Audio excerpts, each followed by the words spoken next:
Bonjour, bienvenue à la méditation dans l'évangile du mercredi saint, année B. Le Seigneur soit avec vous. Évangile de Jésus-Christ selon saint Matthieu. Honneur et gloire à toi, Seigneur, Jésus, source d'amour, toi le chemin de vie, le roi de la paix, Jésus, Jésus, Jésus. En ce temps-là, l'un des 12, nommé Judas Iscariote, se rendit chez les grands prêtres et leur dit : « Que voulez-vous me donner si je vous le livre ?»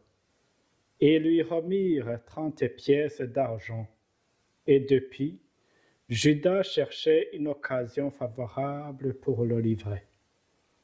Le premier jour de la fête des pains sans levain, les disciples s'approchèrent et dirent à Jésus : « Où veux-tu que nous te fassions des préparatifs pour manger la Pâque ?» Il leur dit : « Allez à la ville chez un tel, et dites-lui, le maître te fait dire : mon temps est proche, c'est chez toi que je veux célébrer la Pâque avec mes disciples. » Les disciples firent ce que Jésus leur avait prescrit, et ils préparèrent la Pâque. Le soir venu, Jésus se trouvait à table avec les 12. Pendant le repas, il déclara : « Amen, je vous le dis, l'un de vous va me livrer. » Profondément attristés, ils se mirent à lui demander chacun à son tour : « Serait-ce moi, Seigneur ? » Prenant la parole, il dit : « Celui qui s'est servi au plat en même temps que moi, celui-là va me livrer. Le Fils de l'homme s'en va, comme il est écrit à son sujet, mais malheureux celui par qui le Fils de l'homme est livré. Il vaudrait mieux pour lui qu'il ne soit pas né, cet homme-là. » Judas, celui qui le livrait, prit la parole. « Rabbi, c'est moi ?» Jésus lui répond : « C'est toi-même qui l'as dit. » Acclamons cette parole de Dieu.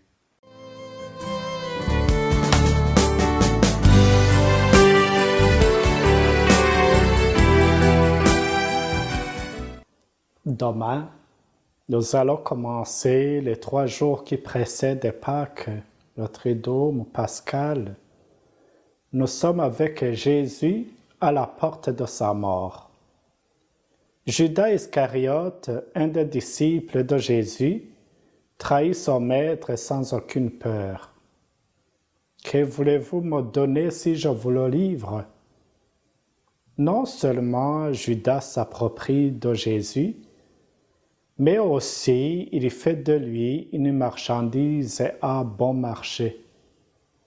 30 pièces d'argent pour acheter un homme, et plus grave encore, le Fils de Dieu. Le livre de l'Exode, chapitre 21, verset 32, nous dit que c'était un prix dérisoire pour acheter un esclave. Ce qui fait mal à Jésus, c'est qu'il est trahi par un de ses disciples. Ce qui fait mal aussi aux gens, c'est d'être trahi par un ami. Jésus, pour nous sauver, est allé jusqu'à l'extrême humilité. Il a été haï alors qu'il ne faisait que du bien. Mais lui, il a aimé jusqu'au bout et il a pardonné. Et cela se voit dans ce dernier repas, la Pâque qu'il a partagée avec ses disciples, y compris Judas, qui allait le trahir. Curieusement, c'est ce dernier, le traître, qui partage le même plat avec Jésus. Jésus ne le condamne pas et lui offre plutôt sa profonde amitié. Alors que Judas avait dans son cœur une haine hypocrite, Jésus, lui, avait un amour sincère pour tous. Il y manifeste qu'il demeure en communion d'amitié avec tous, même Judas. Sûrement que les apôtres n'ont pas compris grand-chose aux paroles de leur maître. Ils voulaient seulement connaître le traître. Même après l'avoir connu, ils n'ont rien tenté de faire pour l'en empêcher. Même Judas, après avoir vu qu'il a été démasqué, il ne s'est pas repenti. Eh bien, mes chers amis, nous aussi actuellement, nous avons de la peine à sortir de notre silence égoïste devant celui qui prépare ou fait le mal. Nous voulons respecter notre silence, nous voulons respecter la décision et la liberté des autres en se disant qu'ils sont libres de prendre leur choix et de prendre leurs décisions. Or, Dieu nous a donné la raison et la foi pour que nous ne soyons pas comme ça. Il faut oser sortir de notre silence et dénoncer le mal même si ça peut faire mal. Le carême nous appelle à suivre Jésus avec confiance.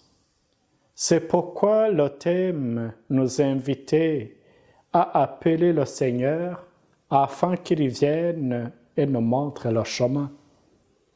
Le chemin qu'il nous a montré, c'est le chemin d'un amour qui se donne sans réserve. C'est lui-même qui nous dit qu'il n'y a pas de plus grand amour que de donner sa vie pour ceux qu'on aime. Jean 15, 13.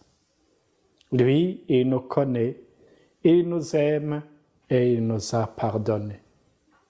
Cependant, s'il est venu pour nous montrer le chemin, il faut le suivre en marchant sur ses traces pour pouvoir rester dans le bon chemin. Pendant ces jours saints, nous allons vivre des moments qui nous rappellent que nous avons été sauvés grâce à l'amour de Dieu. Nous allons accompagner Jésus vers sa mort et sa résurrection, qui est victoire de l'amour. Que ces jours soient pour nous une occasion de recommencer ou de continuer notre route avec le Seigneur, afin que, au moment opportun, nous partagions la gloire avec celui qui a tout donné pour nous.